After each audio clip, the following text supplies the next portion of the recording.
여러분 안녕하십니까? 오늘은 중국 문화를 5천년 후퇴시킨 문화 대혁명에 대해 가볍게 얘기해 보려 합니다. 1966년 5월 중국 전역의 학교에서 갑자기 수업이 중단됩니다. 선생님들이 학생들에게 끌려 나와 무릎을 꿇습니다. 15살, 16살 학생들이 교단에 선 선생님의 머리를 땅바닥에 쳐박으며 고함을 지릅니다. 이것은 시작에 불과했습니다. 그로부터 10년 동안 중국이라는 거대한 나라 전체가 통제 불능의 혼란 속으로 빠져들었습니다. 수백만 명의 목숨이 사라졌고 5천 년 문명의 유산이 잿더미가 됐습니다. 그런데 이 모든 광기를 설계한 사람은 단 한 명이었습니다. 마오쩌둥, 중화인민공화국의 건국자이자 최고 지도자였던 그는 왜 이런 선택을 했을까요? 답을 찾기 위해 우리는 지금부터 한 인간의 권력욕이 7억 명의 운명을 어떻게 뒤바꿨는지 그 전말을 추적하겠습니다. 역사 속으로 들어가 보시죠. 모든 것은 한 남자의 실패에서 시작됐습니다. 1958년 마오쩌둥이 야심찬 계획을 발표합니다. 이른바 대약진 운동, 중국을 15년 안에 영국 수준의 공업 강국으로 만들겠다는 청사진이었죠. 하지만 이 계획에는 치명적인 결함이 있었습니다. 현실을 완전히 무시했다는 겁니다. 마오쩌둥은 전국의 농민들에게 농사는 뒤로 하고 뒷마당에서 철을 만들라고 명령했습니다. 과학적 근거나 전문가의 조언은 필요 없었습니다. 오직 최고 지도자의 결단만 있으면 된다고 믿었죠. 결과는 참혹했습니다. 뒷마당의 흙감에서 만든 철은 쓸모없는 쇳덩어리에 불과했고 더 끔찍한 것은 농사가 완전히 망했다는 사실이었습니다. 식량 생산이 급감했죠. 그런데 여기서 더욱 비극적인 일이 벌어집니다. 지방 관료들이 실제 생산량을 부풀려 보고하기 시작한 겁니다. 최고 지도자의 비위를 맞추기 위해서였죠. 중앙정부는 이 과장된 보고를 믿고 더 많은 식량을 걷어갔습니다. 농민들의 손에는 아무것도 남지 않았습니다. 1958년부터 1961년까지 단 3년 동안 중국에서 최소 1,500만 명에서 최대 5,500만 명이 기근으로 사망했다고 추정됩니다. 평화 시기에 이토록 많은 인명 피해가 발생한 것은 인류 역사상 유례가 없었습니다. 이 대참사의 책임 소재가 명확해지자 당 내부에서 비판의 목소리가 나오기 시작했습니다. 1959년 마오쩌둥은 국가주석 자리에서 물러나야 했습니다. 류샤오치가 새로운 주석이 됐고 덩샤오핑과 함께 실용주의 정책을 펼치기 시작했죠.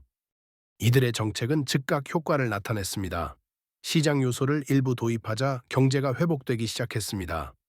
농민들은 다시 먹을 것을 얻었고 공장들이 돌아가기 시작했죠.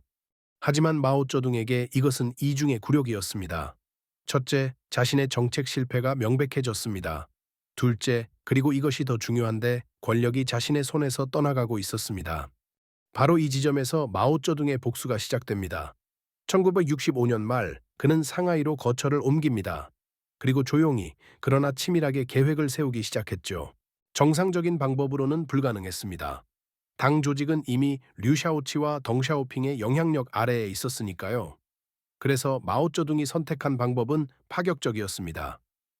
당 조직을 우회해서 대중을 직접 동원하는 것, 인민들을 선동해서 자신의 정적들을 제거하겠다는 계획이었습니다. 1966년 5월 16일 중국 공산당 정치국 확대 회의에서 악명 높은 5.16 통지가 발표됩니다. 며칠 뒤 베이징 대학의 대자보 한 장이 붙습니다. 학교 지도부를 비판하는 내용이었죠. 평소 같으면 무시됐을 대자보를 마오쩌둥이 직접 지지하고 나서며 인민일보 전면에 실어 전국에 퍼뜨렸습니다. 이것이 신호탄이었습니다. 전국의 학생들이 들고 일어났습니다. 마오쩌둥은 이들에게 홍위병이라는 이름을 붙여줬습니다. 그리고 8월 18일 운명의 날이 왔습니다.天安門 광장에 100만 명이 넘는 젊은이들이 모였습니다. 마오쩌둥이 직접 나타나 홍위병 완장을 차고 이들을 격려했습니다. 조반율이 반란은 정당하다. 이 순간 중국의 운명이 결정됐습니다. 마오쩌둥은 젊은이들에게 상상할 수 없는 권한을 부여한 겁니다. 평소에는 선생님과 부모님 말씀을 따라야 하는 학생들이었죠. 그런데 하루아침에 이들이 선생님을, 교장을, 시장을, 심지어 국가주석까지 비판하고 처벌할 수 있는 권한을 받았습니다. 17살 소년이 60살 교수의 목에 편말을 걸고 거리를 끌고 다닐 수 있게 된 겁니다. 이 권력의 맛을 한번 본 사람들에게 이성을 기대할 수 있을까요? 답은 곧 나타났습니다. 그리고 그 답은 지옥이었습니다. 이제부터가 진짜 비극이었습니다. 1966년 8월 홍위병들이 베이징 거리로 쏟아져 나왔습니다. 그들의 손에는 구사상, 구문화, 구풍속, 구습관을 타파하라는 구호가 적힌 붉은 완장이 있었죠. 가장 먼저 공격받은 것은 문화유산이었습니다. 사찰이 불탔습니다.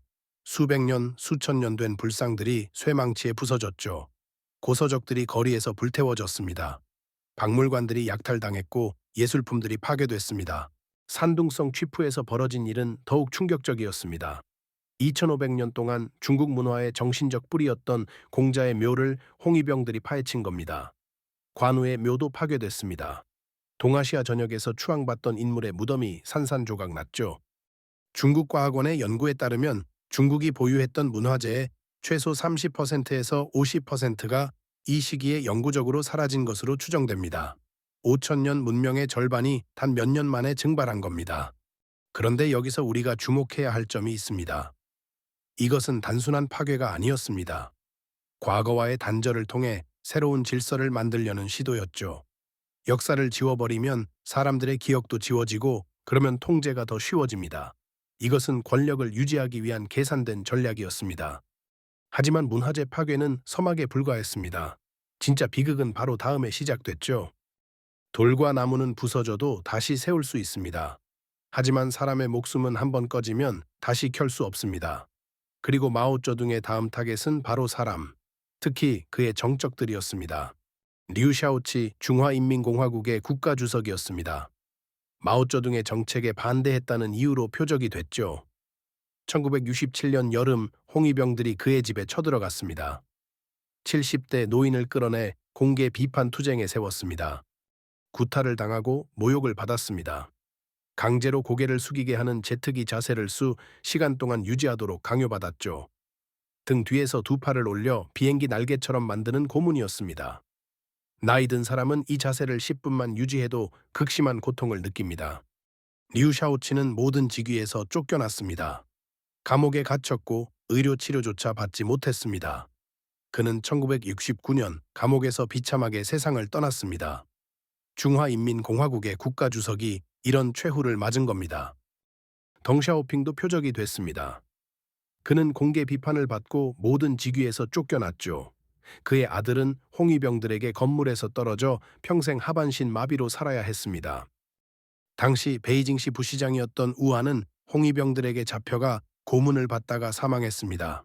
저명한 역사학자 우한은 비판 투쟁 중 머리를 심하게 다쳐 이틀 후 사망했죠.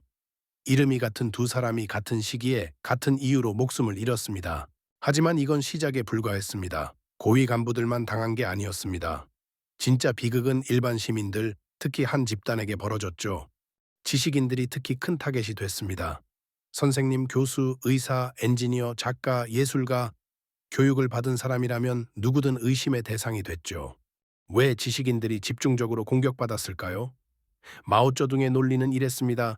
지식인들은 부르주아 사상에 물들어 있으며 자본주의를 되살리려는 반혁명 분자라는 것이었습니다. 하지만 실제 이유는 달랐습니다. 지식인들은 독립적으로 사고할 수 있는 사람들이었습니다. 그들은 질문을 던질 수 있었죠. 그리고 권력자에게 가장 위험한 것은 바로 질문입니다.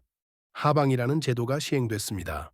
도시의 지식인들을 농촌으로 강제로 보내서 육체 노동을 시키는 거죠. 수백만 명의 지식인들이 가족과 헤어져 오지로 보내졌습니다. 세계적인 과학자가 돼지우리를 청소했습니다. 유명한 작가가 논밭에서 10년을 보냈죠. 대학 교수가 분뇨를 나르는 일을 했습니다. 이것은 단순한 처벌이 아니었습니다. 한 세대의 지적 능력을 완전히 말살하려는 시도였습니다. 학교 시스템도 완전히 붕괴됐습니다.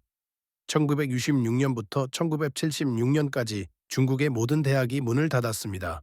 10년 동안이요. 고등학교와 중학교도 대부분 운영이 중단됐죠. 중국 사회과학원의 연구에 따르면 이 시기에 학창 시절을 보낸 세대를 잃어버린 세대라고 부릅니다.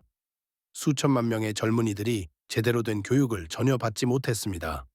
한 국가의 미래가 통째로 사라진 겁니다. 그런데 이 모든 박해와 파괴 속에서 폭력은 점점 더 극단적인 형태로 변질되기 시작했습니다. 공개 비판과 구타가 일상이 됐습니다. 사람들은 거리에서 끌려와 무릎을 꿇고 머리를 숙이고 모욕을 당했습니다. 1966년 8월부터 9월까지 베이징에서만 1772 명이 홍위병에 의해 사망했습니다. 이것이 붉은 8월이라 불리는 시기였죠. 단 2달 만에 수도에서만 2,000명 가까이 목숨을 잃은 겁니다. 다싱 지역에서는 더 충격적인 일이 벌어졌습니다. 1966년 8월 단 며칠 만에 300여 명이 집단 학살됐습니다. 지주 가족이라는 이유만으로요, 어린아이부터 노인까지 한 가족이 통째로 희생됐습니다. 하지만 이 모든 것도 광시 지역에서 벌어진 일에 비하면 아무것도 아니었습니다. 광시에서 일어난 일은 인간의 상상을 완전히 초월했습니다. 중국 공산당의 공식 조사에 따르면 광시에서 10만 명에서 15만 명이 학살됐습니다.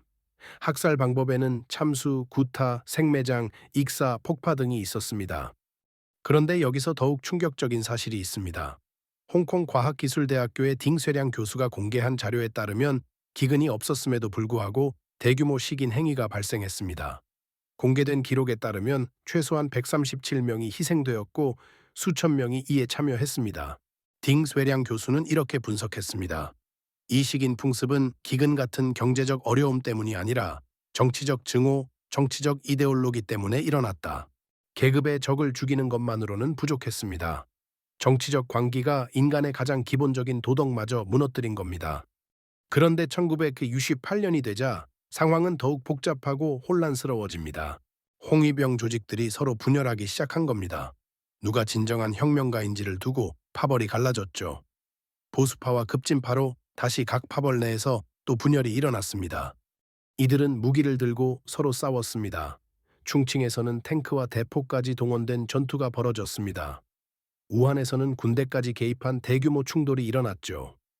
중국은 사실상 내전 상태였습니다. 마오쩌둥은 상황이 통제 불능이 되자 1968년 군대를 투입했습니다. 홍위병들을 진압하기 시작한 거죠. 자신이 만든 괴물을 이제는 자신이 처리해야 하는 상황이 온 겁니다. 그리고 1969년부터는 상산하향 운동을 시작했습니다. 도시의 젊은이들을 대거 농촌으로 보내버린 겁니다. 1600만 명이 넘는 도시 청년들이 농촌으로 강제 이주됐습니다. 이들은 자신들이 혁명의 영웅이라고 믿었습니다. 마오쩌둥이 그렇게 말해줬으니까요. 하지만 결국 그들도 마오쩌둥의 권력 게임에 이용당한 도구에 불과했습니다. 필요할 때는 칭송하고 필요 없을 때는 버리는, 이것이 권력자의 논리였습니다. 그렇다면 이 모든 광기 속에서 도대체 얼마나 많은 사람들이 희생됐을까요? 문화 대혁명의 추정 사망자 수는 학자들마다 다릅니다. 수십만에서 2천만 명까지 범위가 넓죠. 일부 학자들은 200만 명에서 400만 명이 직접적인 폭력으로 사망했다고 추정합니다. 중국 정부가 1978년에 비공식적으로 발표한 자료에 따르면 박해를 받은 사람은 1억 명이 넘는다고 합니다. 1억 명입니다. 전체 인구의 10%가 넘는 숫자죠. 경제적 피해도 막대했습니다. 문화 대혁명으로 입은 경제적 피해는 대략 5천억 위안으로 추산됩니다. 1980년 당시 중국의 총 국내 총생산이 4,588억 위안이었다는 것을 감안하면 엄청난 금액입니다. 하지만 숫자로는 표현할 수 없는 것들이 있습니다. 평생 가는 정신적 상처, 무너진 신뢰, 파괴된 가족관계, 사라진 문화. 이런 것들의 가치를 어떻게 계산할 수 있을까요? 그리고 이 모든 광기의 중심에 있던 마오쩌둥은 과연 어떤 최후를 맞았을까요? 1976년 마오쩌둥의 건강이 급격히 악화됐습니다. 루게릭병, 만성 폐결핵, 그리고 심장 질환이 그를 짓눌렀죠. 5월 중순 첫 번째 심근경색이 발생했습니다. 6월 26일 두 번째 심근경색, 중국 전역에서 가장 뛰어난 16명의 의사와 24명의 간호사로 구성된 의료팀이 급파됐습니다. 이들은 2달 이상 밤낮으로 비상근무에 돌입했죠. 그런데 바로 이 시기에 중국 인민들이 움직이기 시작했습니다. 1976년 1월 8일 저우언라이가 사망했습니다. 문화 대혁명 시기 내내 수많은 사람들을 보호하려 애쓴 인물이었죠. 그가 세상을 떠나자 인민들의 슬픔은 곧 다른 감정으로 변했습니다. 4월 4일 청명절. 수십만 명의 시민들이天安門 광장에 모여 저우언라이를 추모했습니다. 그런데 이 추모는 곧 사인방에 대한, 더 나아가 문화 대혁명 자체에 대한 비판으로 이어졌습니다. 4월 5일이 되자 수십만 명의 군중들이 모여 사인방을 비난하는 집회를 열었습니다. 플래카드에는 처음에는 사인방을 비판하는 구호가 있었지만 점점 더 직접적인 표현들이 올라왔습니다. 10년 동안 절대 권력을 휘두르던 마오쩌둥에게 이것은 상상할 수 없는 일이었습니다. 그는 군대를 동원해 진압을 시도했습니다. 하지만 이미 상황은 그의 통제를 벗어나 있었습니다. 9월 2일 세 번째 심근경색이 발생했습니다. 이번에는 회복이 불가능했습니다. 당시 의료 기록에 따르면 마오쩌둥은 죽는 날 오전에도 독서를 했습니다. 남송의 학자 홍매가 쓴 용제수필을 읽다가 임종했다고 합니다. 아이러니합니다. 10년 동안 수백만 권의 책을 불태우게 만들고 지식인들을 박해한 사람이 마지막 순간에는 고서를 읽고 있었던 겁니다. 자신이 파괴한 문화를 혼자 즐기면서 말이죠. 1976년 9월 9일 오전 0시 10분 마오쩌둥이 베이징 중난하이에서 83세를 일기로 사망했습니다. 마오쩌둥이 세상을 떠나자 중국 전역은 추모 열기에 휩싸였습니다. 거리에서는 슬퍼하는 사람들로 넘쳐났고 공공기관은 일주일 넘게 문을 닫았습니다. 수많은 사람들이 진심으로 슬퍼했죠. 하지만 역사는 냉정했습니다. 마오쩌둥 사망 후 한 달도 채 안 된 10월 6일 후계자로 지명된 화구어펑이 사인방을 전원 체포했습니다. 장칭, 장춘차오, 야오원위안, 왕훈권, 문화 대혁명을 주도한 사인방이 하루아침에 무너진 겁니다. 이로써 10년의 광기가 막을 내렸습니다. 하지만 그 상처는 지금도 남아 있습니다. 1981년 6월 27일 중국 공산당은 공식 결의를 통해 문화 대혁명을 이렇게 평가했습니다.